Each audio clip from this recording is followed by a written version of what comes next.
الحمد للہ رب العالمین والصلاة والسلام علی سید الانبیاء والمرسلین اما بعد فاعوذ باللہ من الشیطان الرجیم بسم اللہ الرحمن الرحیم الصلاة والسلام علیک یا رسول اللہ وعلی آلک واصحابک یا حبیب اللہ الصلاة والسلام علیک یا نبی اللہ وعلی آلک واصحابک یا نور اللہ الشفاء بتعریف حقوق المصطفیٰ صلی اللہ تعالیٰ علیہ وآلہ وسلم کا درس ہمارا جاری ہے۔ پچھلے درس میں ہم نے معراج کے حوالے سے جو قاضی اعظمال کی رحمۃ اللہ تعالیٰ علیہ نے فصل باندھی ہے اس کی کئی باتیں سننے کی سعادت حاصل کی تھی کہ آپ واقعہ معراج کو جو مختلف امور مختلف باتیں پیش آئیں اس حوالے سے ذکر کر رہے تھے۔ آگے مزید اسی حوالے سے ارشاد فرماتے ہیں کہ جب معراج میں نبی کریم صلی اللہ تعالیٰ علیہ وآلہ وسلم اللہ کی بارگاہ میں حاضر ہوئے تو اللہ تبارک و تعالیٰ نے نبی کریم صلی اللہ تعالیٰ علیہ وآلہ وسلم سے ارشاد فرمایا کہ سل، فقال تبارک و تعالیٰ لہ سل،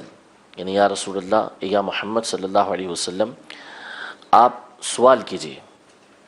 اللہ تبارک و تعالیٰ نے نبی کریم صلی اللہ علیہ وسلم سے فرمایا کہ آپ سوال کیجئے، مانگیے، کیا چاہیے آپ کو۔ تو حضور علیہ السلام نے عرض کی، فقال، بارگاہ رب العزت میں عرض کی کہ انک اتخذت ابراہیم خلیلا واعطیتہ ملکا عظیما، یعنی اے اللہ تو نے ابراہیم علیہ السلام کو اپنا دوست بنایا، خلیل بنایا اور ان کو ایک عظیم ملک عطا کیا۔ وَكَلَّمْتَ مُوسَىٰ تَكْلِيمًا وَأَعْطَيْتَ دَاوُودَ مُلْكًا عَظِيمًا وَأَلَنْتَ لَهُ الْحَدِيدَ وَسَخَّرْتَ لَهُ الْجِبَالَ، کہ تو نے موسیٰ علیہ السلام سے کلام کیا، گفتگو کی، اور داود علیہ السلام کو بہت بڑا ملک عطا کیا اور ان کے لیے لوہے کو نرم کر دیا اور ان کے لیے پہاڑوں کو مسخر کر دیا، ان کے تابع کر دیا۔ وَأَعْطَيْتَ سُلَيْمَانَ مُلْكًا عَظِيمًا وَسَخَّرْتَ لَهُ الْجِنَّ وَالْإِنسَ وَالشَّيَاطِينَ وَالرِّيَاحَ وَأَعْطَيْتَهُ مُلْكًا لَا يَنبَغِي لِأَحَدٍ مِّن بَعْدِهِ، اور سلیمان علیہ السلام کو بھی تو نے بہت بڑا ملک عطا کیا، ان کے لیے جنات، انسان، شیاطین، ہوائیں سب کو مسخر کر دیا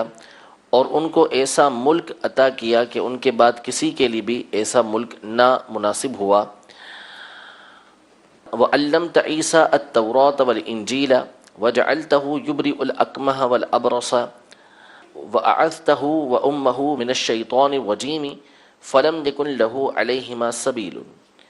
اور تو نے عیسیٰ علیہ السلام کو توریت سکھائی اور انجیل سکھائی اور تو نے انہیں ایسا بنایا کہ وہ کوڑیوں کو، برس والوں کو شفا دیتے تھے، مادرزاد اندھوں کو شفا دیتے تھے، اور ان کو اور ان کی والدہ کو تو نے شیطان مردود سے محفوظ رکھا کہ ان دونوں کے اوپر شیطان کو کوئی راستہ حاصل نہ تھا۔ تو اب یہ ساری چیزیں تو نے ان تمام کو عطا کی، تو گویا کہ یوں تھا کہ میں کیا مانگوں، میں کیا سوال کروں۔ اللہ تبارک و تعالی نے خود نبی کریم صلی اللہ تعالیٰ علیہ وسلم سے ارشاد فرمایا، فقال له ربه تعالی قد اتخذتك خلیلا وحبیبا فهو مکتوب فی التوراۃ محمد حبیب الرحمن، یعنی ابراہیم علیہ السلام کو خلیل بنایا ہے لیکن میں نے تجھے خلیل بھی بنایا اور اپنا حبیب بھی بنایا ہے، اور توریت کے اندر یہ لکھا ہوا ہے کہ محمد یہ حبیب الرحمن ہے، رحمان کے محبوب ہیں۔ وَأَرْسَلْتُكَ إِلَى النَّاسِ كَافَّةً، اور میں نے آپ کو تمام لوگوں کی طرف رسول بنا کر بھیجا ہے۔ وَجَعَلْتُ أُمَّتَكَ هُمُ الْأَوَّلُونَ وَهُمُ الْآخِرُونَ، کہ میں نے تمہاری امت کو ایسا بنایا کہ وہ پہلے بھی ہیں اور آخر بھی ہیں، یعنی آئے دنیا میں سب سے آخر کے اندر ہیں تاکہ قبر کے اندر بھی ان کی زندگی مختصر رہے، زیادہ نہ ہو، اسی طرح پچھلی امتوں کے سامنے یہ رسوا بھی نہ ہو، اور اول ہے یعنی سب سے پہلے حساب و کتاب انہی کا ہوگا اور جنت میں سب سے پہلے یہی داخل ہوں گے۔ یہ اس حدیث کی تشریح کی گئی ہے۔ وَجَعَلْتُ أُمَّتَكَ لَا تَجُوزُ لَهُمْ خُطْبَةً حَتَّى يَشْهَدُوا أَنَّكَ عبدی و رسولی وجعلتک اول النبیین خلقا و آخرہم بعثا، یعنی میں نے آپ کی امت کو ایسا بنایا کہ ان کا کوئی خطبہ اس وقت تک درست نہیں ہو سکتا جب تک کہ وہ اس بات کی گواہی نہ دیں کہ آپ میرے بندے اور میرے رسول ہیں۔ یعنی امت جب بھی کوئی خطبہ پڑھے گی، حمد کرے گی، تو آپ کا ذکر کرے گی کہ آپ میرے بندے اور میرے رسول ہیں، یعنی آپ کا تذکرہ ہمیشہ باقی رہے گا۔ اور میں نے آپ کو تمام نبیوں میں سب سے پہلے بنایا پیدائش کے اعتبار سے، یعنی پیدا ہونے میں سب سے پہلے آپ ہیں، اور دنیا میں تشریف لانے میں سب سے آخر میں آپ ہیں۔ وَأَعْطَيْتُكَ سَبْعًا مِّنَ الْمَثَانِي وَلَمْ أُعْطِهَا نَبِيًّا قَبْلَكَ، میں نے آپ کو 7 مثانی عطا کی اور آپ سے پہلے کسی نبی کو یہ عطا نہیں کی۔ 7 مثانی یعنی سورۃ الفاتحہ، کہ سورۃ الفاتحہ جو ملی ہے وہ صرف اور صرف آپ کی امت کو ملی ہے، کسی اور کو نہیں ملی۔ اب یہ ملنا بہت بڑی سعادت کی بات ہے کہ اللہ تبارک و تعالی نے قرآن کی یہ آیتیں ہمیں عطا فرمائی، کسی اور کو عطا نہیں فرمائی، کہ یہ اللہ کے خزانوں میں سے، اللہ تبارک و تعالی کی نعمتوں میں سے ہیں کہ جو اللہ تبارک و تعالی ہمیں عطا فرما رہا ہے۔ وَأَعْطَيْتُكَ خَوَاتِمَ سُورَةِ الْبَقَرَةِ مِنْ كَنْزِ تَحْتِ عَرْشِي لَمْ أُعْطِهَا نَبِيًّا قَبْلَكَ، میں نے سورۃ البقرہ کی آخری آیتیں آمن الرسول سے یہ آپ کو عطا کی ہیں، اور یہ میرے عرش کے نیچے خزانے میں سے عطا کی گئی ہیں جو میں نے آپ سے پہلے کسی نبی کو نہیں دی۔ وَجَعَلْتُكَ فَاتِحًا وَخَاتِمًا، میں نے آپ کو فاتح بنایا اور آپ کو خاتم بنایا، یعنی آپ ہی اول ہیں، آپ ہی آخر ہیں، یا آپ ہی جو ہے وہ محشر کے اندر سب سے پہلے تشریف لانے والے ہیں۔ وفي الرواية الأخرى قال فأعطي رسول الله صلی اللہ تعالی علیہ وآلہ وسلم 3، ایک اور روایت کے اندر یہ الفاظ ہیں کہ رسول اللہ صلی اللہ تعالی علیہ وسلم کو 3 چیزیں دی گئیں۔ اعطی الصلوات الخمس، آپ علیہ الصلوۃ والسلام کو 5 نمازیں دی گئیں۔ واعطی خواتم سورۃ البقرہ، اور آپ کو سورۃ البقرہ کے آخری آیتیں عطا کی گئیں۔ وغفر لمن لا یشرک باللہ شیئا من امتہ المقمحات، یعنی اللہ تبارک و تعالیٰ کے ساتھ جو بھی آپ کا امتی کسی دوسرے کو شریک نہیں کرے گا، اللہ تبارک و تعالیٰ اس کے تمام بڑے بڑے گناہوں کو بھی معاف فرما دے گا، برباد کرنے والے گناہ بھی اس کے معاف کر دیے جائیں گے۔ آگے مزید قاضی اعظم مالکی رحمۃ اللہ تعالی علیہ معراج کا تذکرہ کرتے ہوئے فرماتے ہیں کہ سورہ والنجم کے اندر اللہ تبارک و تعالی نے یہ ارشاد فرمایا، ما کذب الفؤاد ما رآ، آنکھ نے جو دیکھا تو دل نے اس کو جھٹلایا نہیں، یعنی نبی کریم صلی اللہ تعالی علیہ وسلم نے جو جلوہ اللہ تبارک و تعالی کا دیکھا تو ایسا نہیں تھا کہ جیسے بعض اوقات ہوتا ہے کہ ہم کوئی چیز دیکھ رہے ہوتے ہیں لیکن ہمارا دل اس پر اعتماد نہیں کر رہا ہوتا کہ یہ چیز صحیح بھی ہے یا نہیں ہے، یقین نہیں ہوتا اس چیز کے اوپر، لیکن وہاں ایسا نہیں تھا، دل اس بات کی تصدیق کر رہا تھا، دل اس کو جھٹلا نہیں رہا تھا جو آنکھیں دیکھ رہی تھی۔ آنکھیں جو دیکھ رہی ہیں دل بھی اس کی تصدیق کر رہا ہے کہ ہاں جو دیکھا جا رہا ہے وہ بالکل ٹھیک ہے۔ الآیتین رآ جبریل فی صورتہ لہ 600 جناح، کہ بعض مفسرین کے مطابق کہ اللہ تبارک و تعالیٰ کی بڑی بڑی نشانیوں میں سے جو دیکھا، یا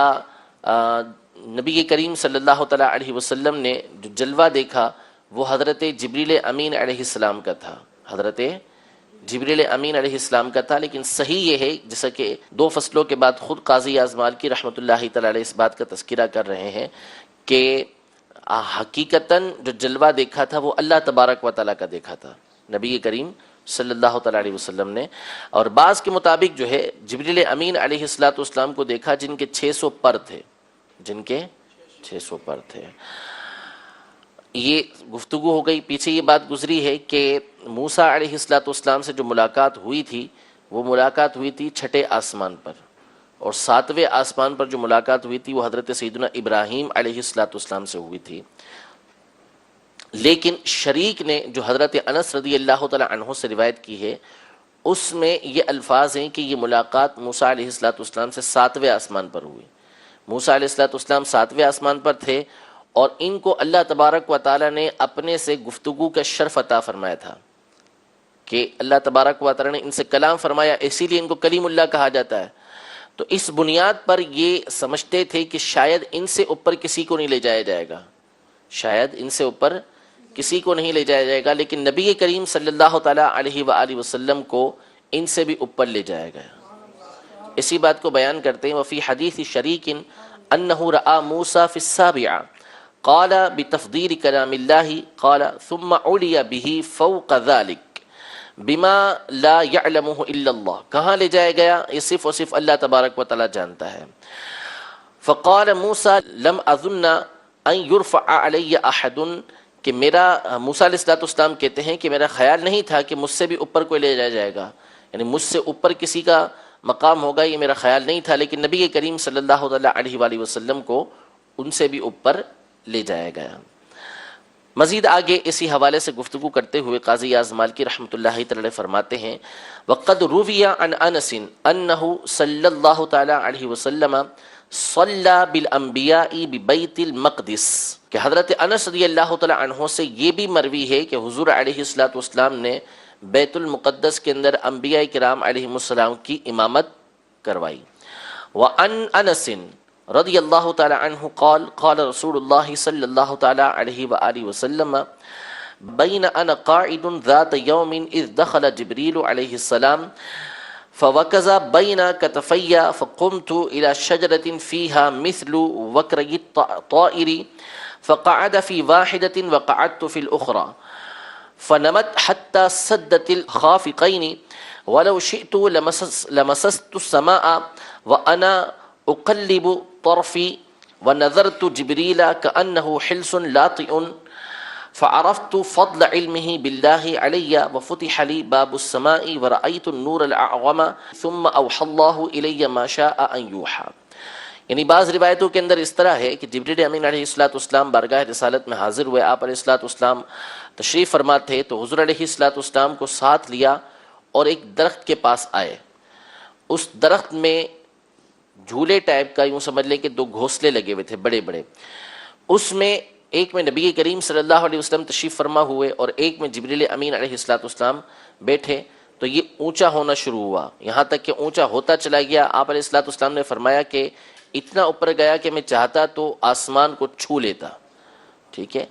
اور میں نے دیکھا کہ جبریل امین علیہ السلام بالکل سمٹ کے بیٹھے ہوئے ہیں، اور یہ اللہ تبارک و تعالیٰ کے جو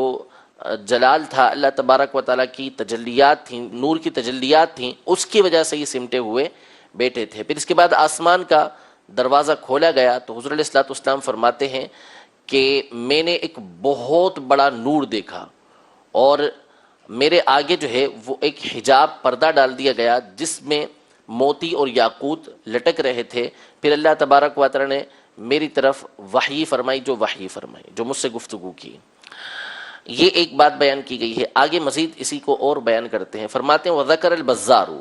عن علی بن ابی طالب رضی اللہ تعالی عنہ لما اراد اللہ تعالی ان يعلم رسولہ الاذان جاءہ جبریل بدابۃ یقال له البراق فذهب يركبها فاستصعبت علیہ فقال لها جبریل اسکنی فواللہ ما رکبک عبد اکرم علی اللہ من محمد صلی اللہ تعالی علیہ وسلم فرکبها حتی اتی بها الى الحجاب الذي یلی الرحمن تعالی فبینہ وکذلک اذ خرج ملک من الحجاب۔ یعنی امام بزار سیدنا علی بن ابی طالب رضی اللہ تعالی عنہ سے یہ روایت کرتے ہیں کہ جب اللہ تبارک و تعالی نے اس بات کا ارادہ فرمایا کہ اپنے رسول کو اذان سکھائے تو جبریل امین علیہ السلام ایک چوپایا لے کر آئے جس کو براق کہا جاتا تھا، تو حضور علیہ السلام اس پر سوار ہونے لگے تو اس نے سوار ہونا مشکل کر دیا کہ وہ مچلنے لگا، جھومنے لگا۔ اور علامہ عینی رحمۃ اللہ تعالی فرماتے ہیں کہ میں نے اپنے ثقہ استادوں سے یہ بات سنی ہے کہ وجہ یہ تھی کہ وہ براق اس وقت نبی کریم صلی اللہ علیہ وسلم کی بارگاہ میں یہ عرض کر رہا تھا کہ آپ مجھ سے اس بات کا وعدہ لیں کہ قیامت کے دن مجھ ہی پہ سواری کریں گے. تو اس کا یہ مچلنا، شوخی کرنا اسی وجہ سے تھا. تو جبریل امین علیہ السلام نے اس براق سے کہا کہ بالکل پرسکون ہو جا، اللہ کی قسم تجھ پر محمد صلی اللہ تعالیٰ علیہ وآلہ وسلم سے بڑھ کر کوئی ایسا شخص سوار نہیں ہوا کہ جو اللہ کی بارگاہ میں ان سے زیادہ عزت والا ہو.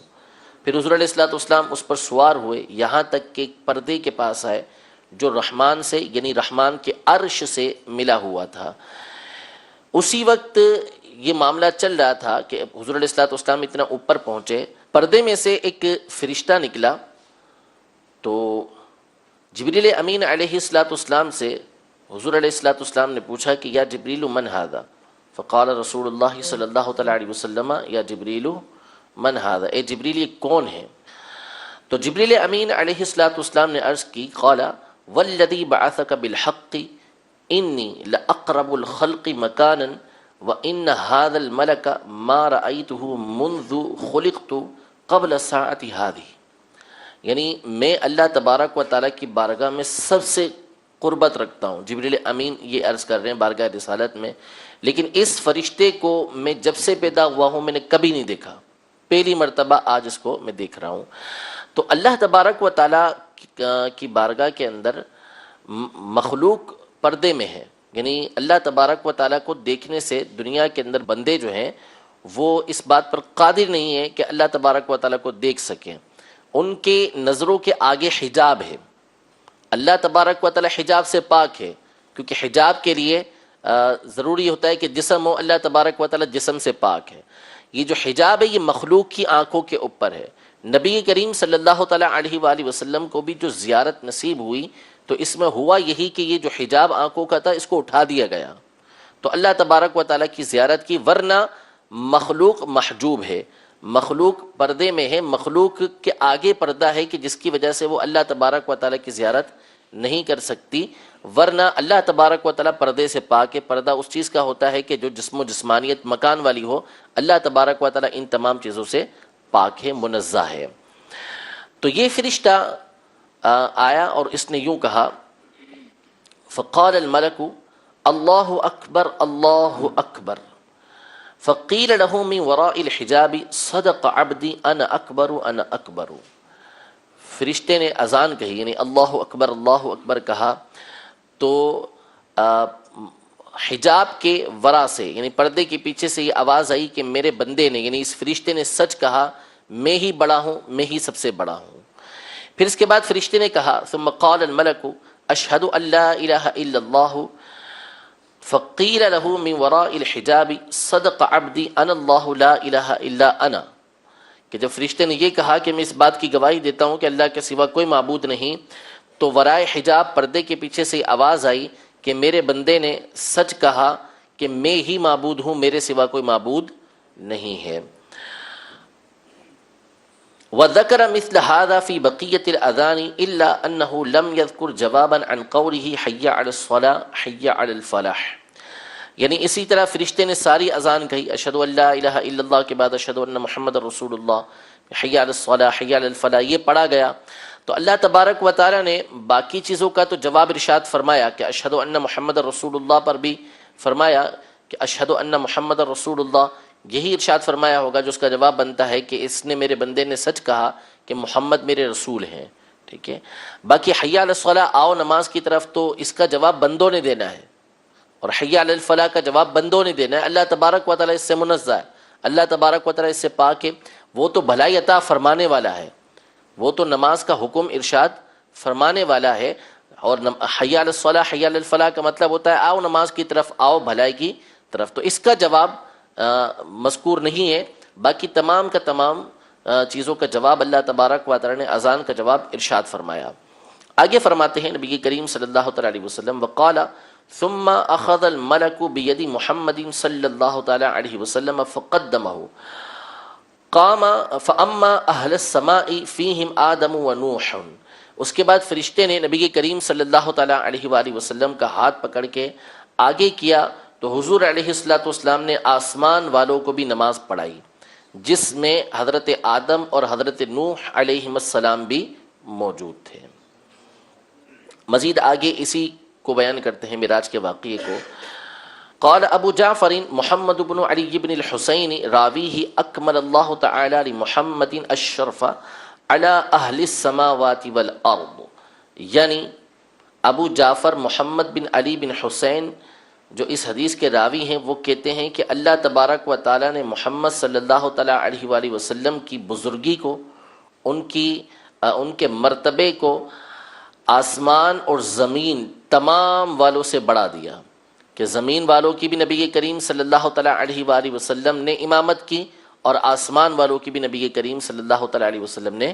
امامت کی، اور امام جو ہے وہ مقتدیوں سے عموماً اولا ہی ہوا کرتے ہیں۔ قال القاضي رضي الله تعالى عنه ما في هذا الحديث من ذكر الحجاب فهو في حق المخلوق لا في حق الخالق، فهم المحجوبون والباري جل اسمه منزه عما يحجبه، إذ الحجب إنما تحيط بمقدر محسوس ولكن حجبه على أبصار خلقه وبصائرهم وإدراكاتهم بما شاء وكيف شاء ومتى شاء،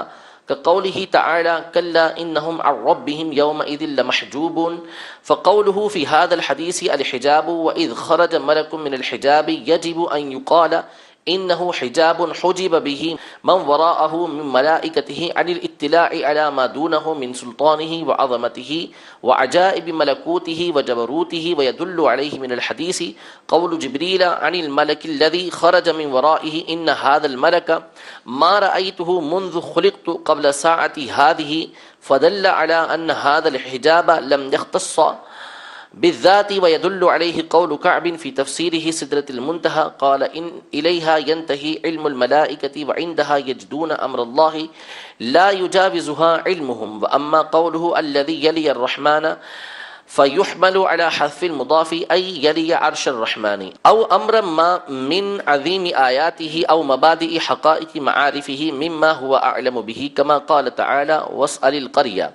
أي أهلها، وقوله فقيل من وراء الحجاب صدق عبدي أنا أكبر، فظاهره أنه سمع في هذا الموطن كلام الله تعالى ولكن من وراء حجاب، كما قال تعالى وما كان لبشر أن يكلمه الله إلا وحيا أو من وراء حجاب،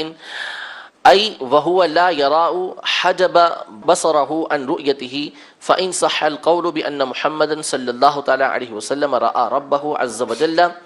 فيحتمل أنه في غير هذا الموطن بعد هذا أو قبله رفع الحجاب عن بصره حتى رآه والله أعلم۔ آگے قاضی اعظم مالکی رحمۃ اللہ تعالی علیہ نے معراج کے حوالے سے یہ ذکر کیا ہے کہ معراج میں یہ تو اتفاق ہے کہ معراج ہوئی ہے،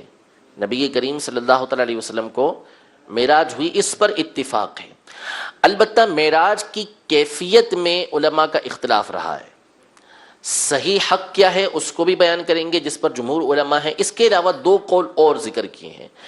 ایک قول سیدنا امیر معاویہ رضی اللہ تعالی عنہ کی طرف منسوب ہے، ان کا یہ کہنا ہے کہ یہ جو معراج تھی یہ روحانی تھی، یہ معراج روحانی تھی جو خواب میں کرائی گئی، اور اسی کی طرف جو منسوب، یہی ایک قول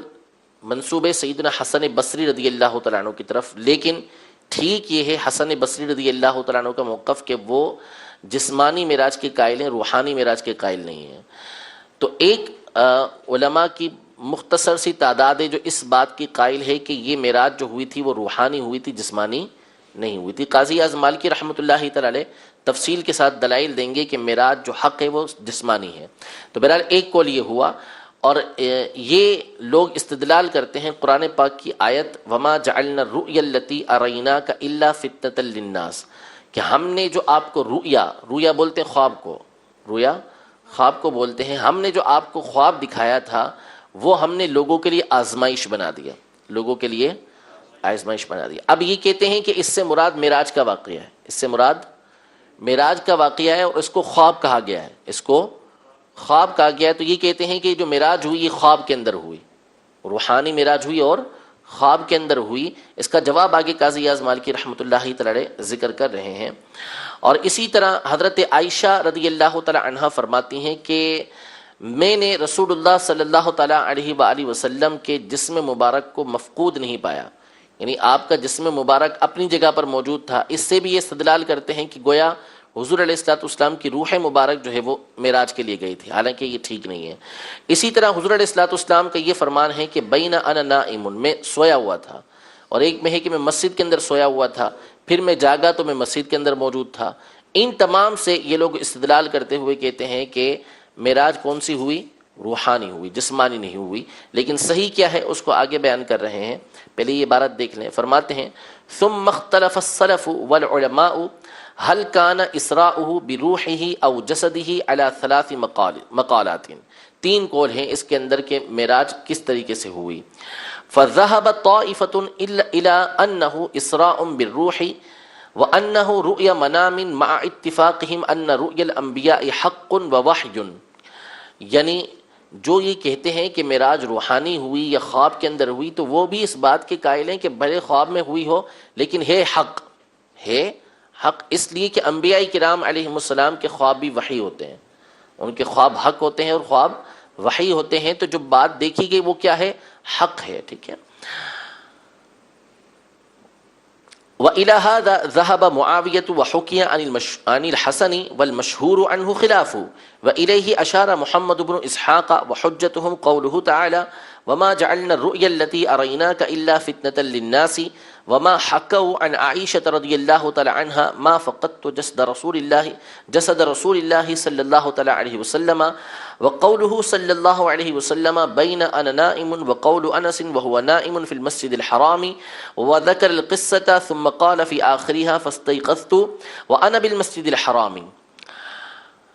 اب آگے دوسرا جو صحیح اور جمہور علماء جن میں صحابہ کرام علیہم رضوان ہیں، جن میں تابعین ہیں، ان کا مذہب بیان کرتے ہیں۔ فرماتے ہیں وَذَهَبَ مَعْظَمُ السَّلَفِ وَالْمُسْلِمِينَ إِلَىٰ أَنَّهُ إِسْرَاءٌ بِالْجَسَدِ وَفِي الْيَقَظَةِ وَهَذَا هُوَ الْحَقُّ، کہ اسلاف مسلمین کی جو بڑی تعداد ہے، جمہور جو ہیں، ان کا مذہب یہی ہے کہ معراج جسم کے ساتھ کروائی گئی اور بیداری میں کروائی گئی، یہ روح کے ساتھ اور خواب میں نہیں کروائی گئی۔ البتہ شیخ محقق شیخ عبدالحق محدث دہلوی رحمۃ اللہ تعالی علیہ مدارج النبوہ میں فرماتے ہیں کہ معراج ایک مرتبہ نہیں ہوئی، معراج ایک مرتبہ نہیں ہوئی، معراج 34 مرتبہ ایک روایت کے مطابق ہوئی ہے، جن میں سے ایک مرتبہ بیداری کے ساتھ ہوئی جو 27 رجب ہمارے یہاں مشہور تاریخ ہے، اور باقی اس کے علاوہ جو ہوئی وہ خواب کے اندر ہوئی۔ تو اس طرح جو علماء یہ کہتے ہیں خواب میں ہوئی ہے تو ان کی جو تعویل ہو جائے گی وہ کیا ہو جائے گی کہ وہ جو دوسری معراج ہیں اس کے قائل ہیں، اور یہ علماء جو کہتے ہیں کہ جسم کے ساتھ ہوئی، یہ مشہور و معروف معراج جو 27 رجب کو ہوئی وہ اس سے مراد ہے، ٹھیک ہے، کہ جسم اطہر کے ساتھ بیداری میں نبی کریم صلی اللہ تعالی علیہ وسلم عرش و کرسی اور تمام چیزوں کے بعد لا مکان میں آپ نے اللہ تبارک و تعالی سے ملاقات کا شرف حاصل کیا۔ فرماتے ہیں کس کس کا یہ مذہب ہے، کون کون سے علماء یہ فرماتے ہیں کہ بیداری کے اندر اور جسم کے ساتھ ہوئی، وہ ہیں وَهُوَ قَوْلُ ابن عباس وجابر وانس وحذیفہ وعمر وابی ہریرہ ومالک بن صعصعہ وابی حبہ البدری وابن مسعود، یہ صحابہ ہیں، حضرت ابن عباس، حضرت جابر، حضرت انس، حضرت حذیفہ، حضرت عمر، حضرت ابو ہریرہ، حضرت مالک بن صعصعہ، ابو حبہ البدری، ابن مسعود، یہ تمام کے تمام صحابہ کرام علیہم رضوان اس بات کے قائل ہیں کہ نبی کریم صلی اللہ علیہ وسلم کو بیداری میں جسم کے ساتھ معراج عطا کی گئی۔ والضحاک وسعید بن جبیر وقتادہ وابن المسیب وابن شہاب وابن زید والحسن وابراہیم ومسروق ومجاہد وعکرمۃ وابن جریج، یعنی یہ تمام کے تمام تابعین، حضرت ضحاک، سعید بن جبیر، قتادہ، حضرت سعید بن مسیب، حضرت ابن شہاب، ابن زید، حسن، ابراہیم، مسروق، امام مجاہد، اکرمہ، ابن جریج، یہ تمام کے تمام اس بات کے قائل ہیں کہ معراج جسمانی اور بیداری کے اندر ہوئی. وهو الدلیل قول عائشہ وهو قول الطبری وابن حنبل وجماعۃ عظیمۃ من المسلمین وهو قول اکثر المتأخرین من الفقہاء والمحدثین والمتکلمین والمفسرین. کہ یہی جو مذہب ہے حضرت عائشہ رضی اللہ تعالی عنہا کی بات سے بھی یہی بات ثابت ہوتی ہے، اور یہی امام طبری کا قول ہے، یہی امام احمد بن حنبل کا قول ہے، اور بہت بڑی مسلمانوں کی جماعت کا یہی قول ہے، یہی متأخرین فقہا، محدثین، متکلمین، مفسرین تمام کا یہی قول ہے. یعنی مسلمانوں کی اکثریت اسی پر ہے کہ معراج نبی کریم صلی اللہ تعالیٰ علیہ وسلم کو جو نصیب ہوئی وہ جسمانی نصیب ہوئی اور بیداری کے اندر نصیب ہوئی. ایک قول یہ ہوا جنہوں نے کہا کہ روحانی ہوئی، اور ایک قول یہ ہوا جو درست ہے کہ جسمانی ہوئی. ٹھیک ہے. اور بعض علماء یہ کہتے ہیں کہ مسجد حرام سے مسجد اقصیٰ تک، مسجد حرام سے مسجد اقصیٰ تک جو معراج ہوئی وہ جسمانی ہوئی، اور پھر مسجد اقصیٰ سے جو اوپر لے جایا گیا وہ روحانی ہوئی. یہ بعض علماء کا قول ہے، اسی کو ذکر کرتے ہیں. فرماتے ہیں وقال الطائفہ، بعض لوگوں نے یہ کہا کہ کان الاسراء بالجسد یقظۃ من المسجد الحرام الى بیت المقدس والى السماء بالروح، کہ بعض کا یہ کہنا ہے کہ معراج جسم کے ساتھ مسجد حرام سے مسجد اقصیٰ تک تو بیداری میں ہوئی اور آسمان تک روح کے ساتھ ہوئی. واحتج بقوله تعالی سبحان الذي اسرى بعبده ليلا من المسجد الحرام الى المسجد الاقصى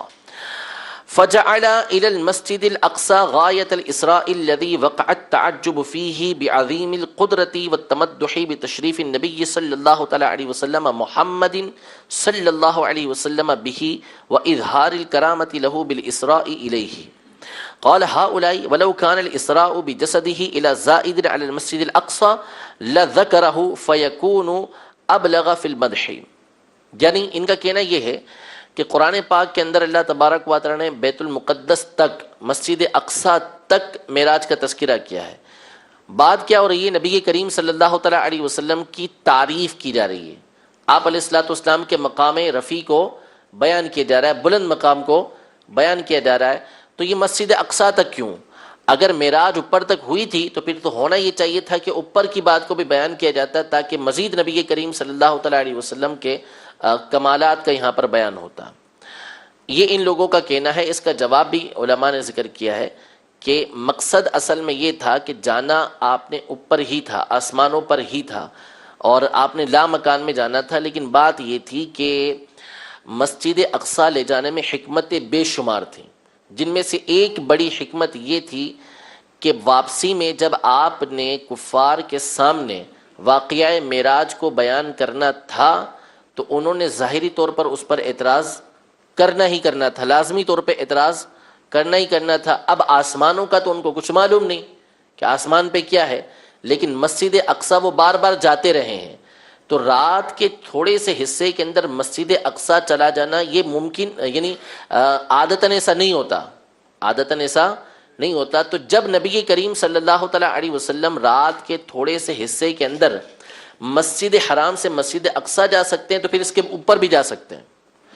تو مسجد اقصیٰ لے جانا اس لیے تھا کہ جب مسجد اقصیٰ کا تذکرہ کریں گے تو کفار اگر چاہیں گے تو نبی کریم صلی اللہ تعالیٰ علیہ وسلم سے سوال کر سکتے ہیں کہ آپ تو کبھی مسجد اقصیٰ گئے نہیں، بتائیں مسجد اقصیٰ بنی ہوئی کیسی ہے،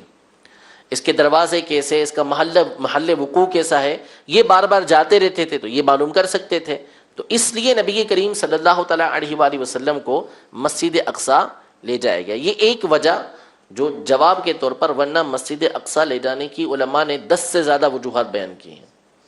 کہ انبیاء کرام علیہم السلام کو امامت کروانی تھی، ان کو مقتدی بننے کا شرف عطا کرنا تھا، اس لیے مسجد اقصیٰ لے کر گئے. پھر یہ کہ مسجد اقصیٰ وہ جگہ ہے کہ جو پہلے کے مطابق ملک شام کے اندر واقع ہے، اب فلسطین میں ہے لیکن پہلے یہ فلسطین، شام وغیرہ سارے ایک تھے. اور یہ وہ جگہ ہوگی کہ جہاں میدان محشر واقع ہوگا، میدان محشر واقع ہوگا. تو نبی کریم صلی اللہ علیہ وسلم کو پہلے ہی یہاں پر لے جایا گیا تاکہ آپ کے قدموں کی برکت کی وجہ سے میدان محشر کے اندر آپ کی امت کے لیے آسانیاں ہو جائیں. اور علامہ آلوسی رحمۃ اللہ تعالی علیہ نے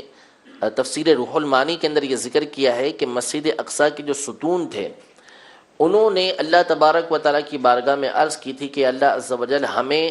تیرے تمام انبیاء کرام علیہم السلام کی زیارت کا شرف حاصل ہوا ہے، کیونکہ یہ جگہ جو ہے بیت المقدس کی، مسجد اقصیٰ کی، فلسطین کی، یہاں پر اکثر انبیاء کرام علیہم السلام آتے رہے، کوئی ہجرت کرتے رہے، کوئی مبعوث یہاں پر ہوئے، تو بڑی تعداد یہاں پر آتی رہی۔ تو انہوں نے بارگاہ رب العزت میں عرض کی کہ اللہ اب ہمیں محمد صلی اللہ تعالیٰ علیہ وسلم کی زیارت کا اشتیاق ہے، ہم مشتاق ہیں، ہمیں ان کی زیارت کا شرف عطا فرما۔ اللہ نے ان کی دعا قبول فرمائی اور نبی کریم صلی اللہ علیہ وسلم مسجد اقصیٰ تشریف لے کر گئے۔ اور بہت ساری وجوہات علماء نے اس کی بیان کی ہیں، تو مقصد یہ نہیں تھا کہ فقط یہاں تک بیان کرنا مقصود ہو، مقاصد اور حکمتیں اس کے اندر بہت ساری تھی، حکمتیں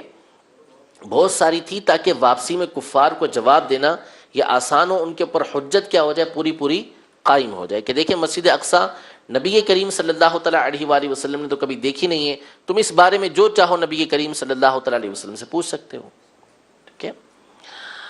تو یہ کہنا ٹھیک نہیں ہے کہ اگر آگے جانا تھا تو تذکرہ اس کا ہونا چاہیے تھا، اصل تو آگے ہی جانا تھا، یہاں تک کا تذکرہ اس لیے کیا تاکہ حجت ان کے اوپر قائم ہو سکے۔ اچھا، اب مزید ایک بات گفتگو یہ کرتے ہیں کہ یہ جو علماء آپس میں ان کا جو دو قول ہیں، بعض نے کہا کہ روحانی ہوئی، بعض نے کہا کہ مسجد اقصیٰ تک جسمانی ہوئی، یہ دونوں کے دونوں اس میں اختلاف کرتے ہیں کہ آیا نبی کریم صلی اللہ تعالیٰ علیہ وآلہ وسلم مسجد اقصیٰ میں داخل ہو کر آپ نے انبیاء کی امامت کروائی یا نہیں کروائی؟ بعض ان میں سے کہتے ہیں جی کروائی اور بعض کہتے ہیں کہ نہیں کروائی۔ حضرت انس رضی اللہ تعالیٰ عنہ کی حدیث کے اندر واضح طور پہ گزر چکا کہ نبی کریم صلی اللہ تعالیٰ علیہ وآلہ وسلم نے مسجد اقصیٰ میں انبیاء کرام علیہ السلام کی امامت کروائی۔ جب خود نبی کریم صلی اللہ علیہ وسلم نے فرما دیا تو اس کے بعد تو بات ہی ختم ہو گئی آگے۔ البتہ حضرت سیدنا حذیفہ رضی اللہ تعالیٰ عنہ تک غالباً یہ حدیث پاک پہنچ نہیں پائی، انہوں نے یہ بات سنی نہیں، تو اس وجہ سے وہ کہا کرتے تھے کہ حضور علیہ الصلوۃ والسلام براق پر گئے اور براق پر واپس تشریف لے کر آئے، آپ مسجد اقصیٰ کے اندر نماز پڑھنے کے لیے داخل ہی نہیں ہوئے۔ لیکن صحیح یہ ہے جو حضرت انس رضی اللہ تعالیٰ عنہ کی حدیث سے ثابت ہے، جس میں خود نبی کریم صلی اللہ تعالیٰ علیہ وآلہ وسلم نے یہ ارشاد فرمایا کہ میں نے مسجد اقصیٰ میں جا کر انبیاء کرام علیہ السلام کو نماز پڑھائی۔ فرماتے ہیں ثم اختلفت هذه الفرقتان هل صلى ببيت المقدس ام لا، ففي حديث انس وغيره ما تقدم من صلاته فيه، وانكر ذلك حذيفة بن اليمان وقال والله ما زال عن ظهر البراق حتى رجع۔ قال القاضي رضي الله تعالى عنه والحق من هذا والصحيح ان شاء الله انه اسراء بالجسد والروح في القصة كلها، وعليه تدل الآية وصحيح الأخبار والاعتبار ولا يعدل عن الظاهر والحقيقة إلى التعبير إلا عند الاستحالة۔ یعنی اب قاضی اعظم مالکی فرماتے ہیں کہ جو صحیح اور حق بات ہے وہ یہی ہے کہ نبی کریم صلی اللہ تعالیٰ علیہ وآلہ وسلم کو پوری کی پوری معراج جسم اور روح دونوں کے ساتھ کروائی گئی، جسم اور روح دونوں کے ساتھ کروائی گئی، اور اسی پر قرآن کی آیت بھی دلالت کرتی ہے اور اسی پر صحیح حدیثیں بھی دلالت کرتی ہیں۔ اور یہ اصول اور قاعدہ ہے عقائد کا کہ جب تک کسی آیت اور حدیث کا حقیقی معنی لینا ممکن ہو کہ ہم حقیقی معنی ہی لیں تو پھر ہم اس کے مجازی معنی کی طرف نہیں جاتے۔ جیسے مثال کے طور پر بعض مثالیں ہمارے یہاں ہوتی ہیں کہ حقیقی معنی نہیں لیا جا سکتا، زید اسد، زید اسد ہے، تو اب یہ نہیں ہو سکتا کہ زید باقاعدہ چیر پھاڑنے والا جانور ہو، اس کے پنجے بھی ہوں، اس کی دم بھی ہو، یہ چیزیں نہیں ہوں گی اس کی ظاہر ہے کہ اس سے مراد کیا ہے، یہاں پر بہادر ہے، تو یہاں پر حقیقی معنی مراد لینا ممکن نہیں، لہذا کیا کہاں جاتے ہیں، مجازی معنی کی طرف۔ اگر سیدھا سیدھا یہ کہیں کہ زید سخی ہے، زید سخی ہے، اب خواہ میں اس کے آپ دوسرے معنی کی طرف لے کے جائیں کہ سخی سے مراد یہ کہ اس کے ہاتھ لمبے ہیں، اس کے پاس مال بہت زیادہ ہے، سخی کا سیدھا سیدھا معنی ہے کہ وہ سخاوت کرنے والا ہے، مال تقسیم کرنے والا ہے۔ تو جب تک حقیقی معنی مراد لینا ممکن ہوتا ہے حقیقی معنی ہی لیا جاتا ہے، مجازی معنی کی طرف نہیں جایا جاتا۔ قرآن و حدیث اسی بات پر ہماری رہنمائی کرتے ہیں کہ قرآن کے آیت کا حقیقی معنی، احادیث کا حقیقی معنی یہی ہے کہ نبی کریم صلی اللہ تعالیٰ علیہ وآلہ وسلم جسم کے ساتھ اور روح کے ساتھ معراج پر گئے۔ قرآن پاک میں اللہ تبارک و تعالیٰ نے ارشاد فرمایا سبحان الذی اسری بعبدہ، پاک ہے وہ ذات کہ جو اپنے بندے کو رات کے مختصر حصے میں مسجد حرام سے مسجد اقصی لے گئی۔ لفظ استعمال کیا ہے اسرا بعبدہ، اسرا بعبدہ، کہ اپنے بندے کو لے گئی۔ اور بندے کا جو اطلاق ہوتا ہے، بندہ کہتے کس کو ہیں کہ جو جسم اور روح کا مجموعہ ہو، جسم اور روح کا مجموعہ ہو۔ اگر فقط روح کو لے جانا ہوتا تو یہ ارشاد ہوتا کہ سبحان الذی اسرا بروح عبدی، کیا ہوتا؟ روح عبدی کے الفاظ ہوتے، لیکن وہ نہیں ہے۔ الفاظ کیا ہیں؟ سبحان الذی اسرا بعبدی، کہ اپنے بندے کو اللہ تبارک و تعالی لے گیا۔ اور عبد کہتے ہی اس کو ہیں کہ جو جسم اور روح کا مرکب ہو، مجموعہ ہو، اسی کو لے کر جایا جاتا ہے۔ تو اس لیے جب قرآن پاک ارشاد فرما رہا ہے تو پھر ہمیں کیا ضرورت ہے کہ ہم اس کی تعویل کریں کہ یہ روحانی ہوئی؟ جسمانی کے اوپر قرآن کا لفظ خود دلالت کر رہا ہے۔ اور یہ جو لے جانا ہوتا ہے، لے جانا یہ حالت بیداری میں ہوتا ہے۔ حالت بیداری میں آپ سوئے ہوئے ہیں، آپ کی روح کو کوئی لے کے تھوڑی جائے گا، اس کو لے جانا تھوڑی بولیں گے۔ لے جانا کس کو بولتے ہیں حقیقی طور پر؟ کہ بیداری میں کسی کو لے جایا جائے، سونے کی حالت میں کسی کو لے کر نہیں جایا جاتا۔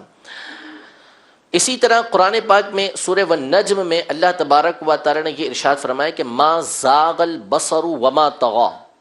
کہ نبی کریم صلی اللہ تعالی علیہ وسلم نے جب جلوہ دیکھا تو آپ کی نظر نہ بہکی نہ راہ سے ہٹی، ادھر ادھر بھی نہیں ہوئی اور بہکی بھی نہیں تھی، یعنی جو چیز دیکھ رہے تھے بالکل درست طریقے سے حق کے ساتھ دیکھ رہے تھے۔ تو بصر کا لفظ ہے، کس کا لفظ ہے؟ بصر۔ دیکھنا کب استعمال ہوتا ہے؟ جب بندہ بیداری کے اندر دیکھ رہا ہوتا ہے، جب بندہ بیداری میں دیکھ رہا ہوتا ہے۔ سونے میں اس کا مجازی معنی ہوتا ہے، میں نے دیکھا تو کوئی یہ نہیں کہے گا کہ میں نے خواب میں دیکھا۔ اگر خواب میں دیکھا ہے تو پھر اس کی وہ وضاحت کرے گا، خواب میں دیکھا ہے تو وضاحت کرے گا۔ بیداری میں دیکھنے میں وضاحت کی ضرورت نہیں ہوتی، یعنی جب کوئی کہے گا کہ میں نے فلاں چیز دیکھی ہے، میں نے فلاں چیز دیکھی ہے، وہ مکمل طور پہ دیکھی ہے، تو اس کا مطلب کیا ہوگا حقیقی معنی؟ کہ میں نے بیداری میں دیکھا ہے۔ اگر خواب میں وہ چیز دیکھی ہے تو پھر اس کی وضاحت کرے گا کہ میں نے یہ چیز خواب کے اندر دیکھی ہے، میں نے یہ چیز بیداری کے اندر نہیں دیکھی۔ تو حقیقی معنی کیا ہے؟ بیداری کے اندر آنکھوں سے دیکھنا۔ یہ قرآن کی آیت کا مطلب ہے۔ اسی طرح یہ فرماتے ہیں قاضی اعظم مالکی رحمۃ اللہ تعالی علیہ کہ اگر یہ معراج روحانی ہوتی، معراج روحانی ہوتی اور نبی کریم صلی اللہ تعالی علیہ وسلم کو فقط خواب کے اندر کروا دی گئی ہوتی، فقط خواب میں کروا دی گئی ہوتی، تو پھر یہ کون سی بڑی بات تھی؟ یہ کون سی بڑی بات تھی؟ خواب میں تو بندہ پتہ نہیں کہاں کہاں پہنچ جاتا ہے، خواب میں یہاں بیٹھا ہوا ہے، مکہ مدینہ جدہ سب گھوم کے آ جائے گا۔ آ کے آپ اٹھیں اور اٹھ کے کہیں کہ میں نے مکہ مدینہ دیکھا ہے خواب کے اندر، تو کوئی آپ کو جھٹلا سکے گا؟ بھئی کیا اس میں کوئی مشکل بات ہے؟ اللہ تبارک و تعالیٰ یہ تو سب کے لیے کر سکتا ہے کہ اللہ تبارک و تعالیٰ چاہے تو بندے کو خواب کے اندر سارا کا سارا مکہ مدینہ وہ کتنے سال تک وہاں پہ رہ کر آ جائے، سب کچھ دیکھ کر آ جائے، وہاں پر کوئی بعید نہیں ہے۔ خواب میں یہ سارے کے سارے معاملات بآسانی ہو سکتے ہیں۔ تو پھر اتنا سارا جو معاملہ پیش آیا کہ کفار نے نبی کریم صلی اللہ تعالیٰ علیہ وسلم کی نعوذ باللہ تکذیب کی، بعضوں نے مذاق اڑایا، اور بعض جو ضعیف العقیدہ تھے، جن کا ایمان پختہ نہیں تھا، وہ فتنے کے اندر پڑ گئے۔ تو اگر یہ سارا خواب کا معاملہ ہوتا تو پھر ان تمام کو یہ چیزیں بعید جاننے کی ضرورت کیا تھی؟ وہ تو کہہ سکتے تھے کہ خواب میں یہ چیز آئی نا، یہ تو ہمیں بھی آ سکتی ہے، خواب میں یہ باتیں تو ہمیں بھی یہ چیزیں نظر آ سکتی ہیں، آپ کو نظر آئی تو کیا بات ہو گئی؟ اصل جو ان کا فتنے میں پڑنا تھا اور ان لوگوں کا اعتراض کرنا تھا، یہ ساری کی ساری اس بات پر دلیل ہے کہ نبی کریم صلی اللہ تعالیٰ علیہ وآلہ وسلم کو جو معراج کروائی گئی وہ جسمانی کروائی گئی اور بیداری میں کروائی گئی، ورنہ ان کے اعتراض کا اور اس بات کے معجزہ ہونے کی کوئی دلیل ہی نہیں ہے۔ دلیل اسی صورت میں بنے گی، بات درست اسی صورت میں ہوگی جب کہ اس کو بیداری اور جسم کے ساتھ آپ مانیں گے۔ اس بات کو بیان کرتے ہیں قاضی اعظم مالکی رحمۃ اللہ تعالی علیہ، فرماتے ہیں قال القاضی رضی اللہ تعالی عنہ والحق من هذا والصحیح ان شاء اللہ تعالی انه اسراء بالجسد والروح في القصة كلها وعليه تدل الآية وصحيح الأخبار والاعتبار ولا يعدل عن الظاهر والحقيقة إلى التاويل إلا عند الاستحالة وليس في الإسراء بجسده وحال يقظته استحالة إذ لو كان مناما لقال بروح عبده ولم يقل بعبده وقوله تعالى ما زاغ البصر وما طغى ولو كان مناما لما كانت فيه آية ولا معجزة وَلَمَا اسْتَبْعَدَهُ الْكُفَّارُ وَلَا كَذَّبُوهُ فِيهِ وَلَا ارْتَدَّ بِهِ ضُعَفَاءُ مَنْ أَسْلَمَ وَافْتَتَنُوا بِهِ إِذْ مِثْلُ هَذَا مِنَ الْمَنَامَاتِ لَا يُنْكَرُ بَلْ لَمْ يَكُنْ ذَلِكَ مِنْهُمْ إِلَّا وَقَدْ عَلِمُوا أَنَّ خَبْرَهُ إِنَّمَا كَانَ عَنْ جِسْمِهِ وَحَالِ يَقظَتِهِ إِلَى مَا ذُكِرَ فِي الْحَدِيثِ من ذکر صلاته بالانبیاء ببیت المقدس. یعنی یہ تو ہو گئی دلیل ہے. اس کے علاوہ معراج کے احوال پر غور کریں. اب قاضی اعظم مالکی رحمۃ اللہ تعالی ساری باتیں جو آگے ذکر کریں گے وہ پیچھے ہو چکی ہیں کہ معراج کے جو حالات ہوئے، مثلا حضرت انس رضی اللہ تعالی عنہ کی حدیث کے اندر کہ نبی کریم صلی اللہ تعالی علیہ وسلم نے بیت المقدس میں انبیاء کرام علیہ السلام کو نماز پڑھائی. تو یہ نماز پڑھانا، انبیاء کرام علیہ السلام سے ملاقات کا ہونا، یہ بیداری کے عالم کے اندر ہے، بیداری کے عالم میں ہے. خواب کے اندر یہ چیز دکھائی جائے تو یہ کوئی معجزہ نہیں ہے. خواب میں یہ چیز دکھائی جائے تو کوئی معجزہ نہیں ہے. اسی طرح جبریل امین علیہ الصلوۃ والسلام کا نبی کریم صلی اللہ تعالیٰ علیہ وسلم کے لیے براق لانا، نبی کریم صلی اللہ تعالیٰ علیہ وآلہ وسلم کا اس پر سوار ہونا، نبی کریم صلی اللہ تعالیٰ علیہ وآلہ وسلم کا اور جبریل امین کا آسمانوں پر جا کے آسمان کے دروازے کھلانا، فرشتوں کا سوال کرنا، وہاں پر انبیاء کرام علیہ السلام سے ملاقات ہونا، ان کی گفتگو ہونا، نبی کریم صلی اللہ علیہ وسلم کو مرحبا کہنا، حضور علیہ الصلوۃ والسلام کے اوپر 5 نمازیں وہاں فرض کرنا، پھر اس کے بعد موسیٰ علیہ الصلوۃ والسلام کے پاس بار بار آنا جانا، یہ تمام کے تمام معاملات. اسی طرح جبریل امین علیہ الصلوۃ والسلام کا نبی کریم صلی اللہ تعالیٰ علیہ وسلم کا ہاتھ پکڑ کر آپ کو آگے لے جانا اور اس مقام تک لے جانا کہ جہاں پہنچ کر نبی کریم صلی اللہ تعالیٰ علیہ وسلم نے قلم چلنے کی آواز سنی. اس کے بعد آپ سدرۃ المنتہا پہنچے، جنت میں داخل ہوئے، جنت میں جو کچھ دیکھا، یہ تمام کا تمام اس بات کی دلیل ہے کہ حضور علیہ الصلوۃ والسلام نے معراج جو کی ہے وہ جسم کے ساتھ کی ہے، کیونکہ یہ سارے کے سارے معاملات جسم کے ساتھ پیش آتے ہیں. جبھی یہ معجزہ اور آیت بن سکتے ہیں، نشانی بن سکتے ہیں. یہ رویا کے اندر، منام کے اندر یہ چیزیں آئیں تو پھر اس صورت میں وہ معجزہ نہیں بن سکتے. خواب کی باتیں معجزہ نہیں ہوا کرتی. اسی بات کو قاضی اعظم مالکی رحمۃ اللہ تعالی علیہ نے یہ بیان کیا ہے.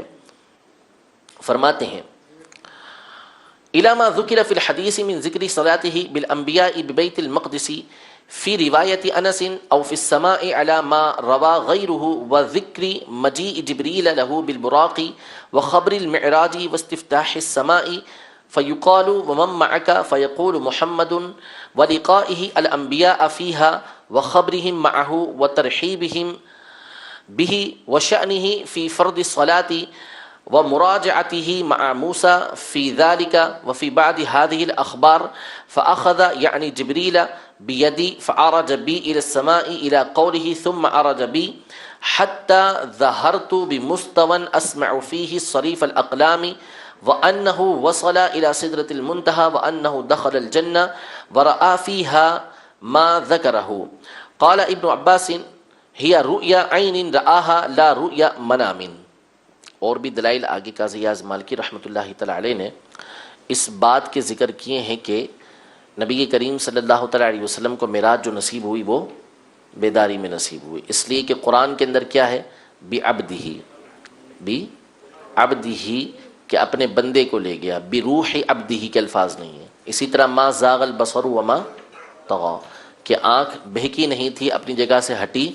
نہیں تھی. یہ بھی دلیل ہے کہ آپ نے اپنی آنکھوں سے اس جلوے کو دیکھا. اسی طرح جتنے بھی واقعات ذکر کیے گئے ہیں